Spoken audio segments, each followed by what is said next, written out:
YouTube, it's me, Briana. In addition to being a young adult horror and fantasy author, I am also a freelance editor. One of the most frequently asked questions I get is what exactly makes a good editor? So today I thought it would be a great idea to cover this topic with a little bit of my personal insight from my side. First of all, and I cannot believe this is even a controversial opinion, but here it is, your editor should have editing experience.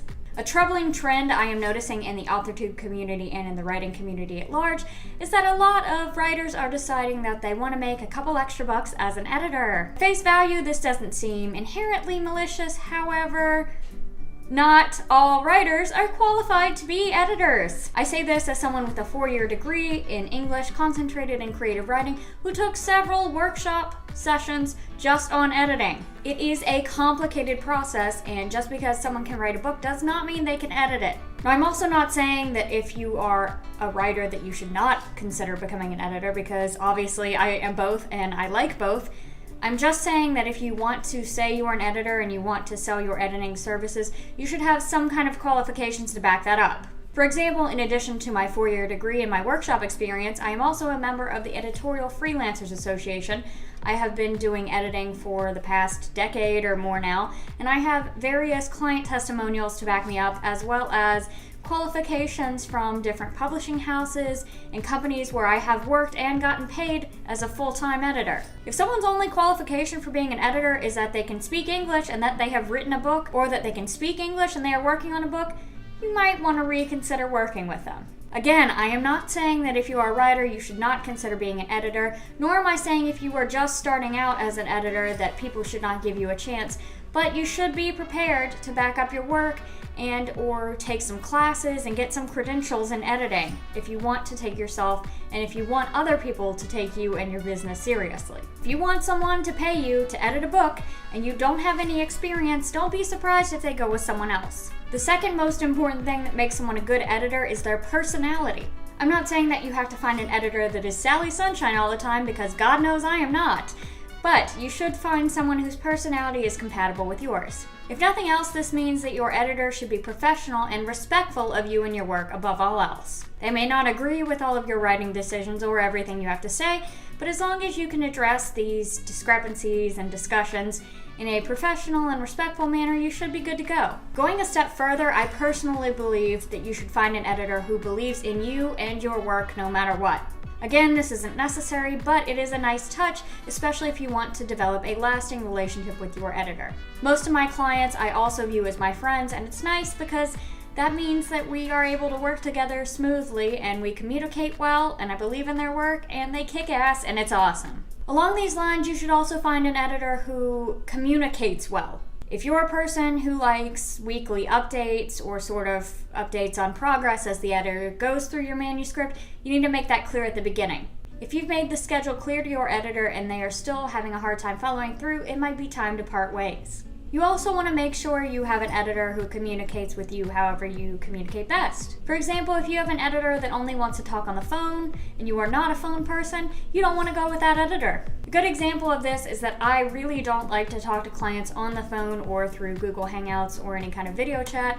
It just fills me with anxiety personally, and if I find a client that only wants to communicate that way, it's pretty likely we're not going to be a good fit. That's not to say that one method of communication is better than the other, it's just that different people prefer different things, and that's definitely something important to keep in mind as you go out looking for a good editor. In terms of communication, you also want to find someone who listens as much as, if not more than, they advise you. For example, if an editor recommends you make a change that you disagree with or maybe you want to discuss with them, you want to make sure that they will actually be willing to talk it through with you instead of just shutting you down and telling you you're wrong. This is something I have seen from so many editors, and it is the quickest way to turn a client off to you and get you badmouthed in the industry. Please do not do this. And if you're a writer looking for an editor and you find someone who does this, please do not work with them. Your editor should not make you feel bad, even when they provide sort of constructive criticism or maybe make a remark that is more pointed than you would like. If you're upset, you need to let them know, and ideally they will try to make it better. A lot of times as an editor, I will say something that I don't intend to come across as harsh, but my client might read it that way, and then we sort of work together and I apologize and we figure out how best I can communicate those kinds of things moving forward.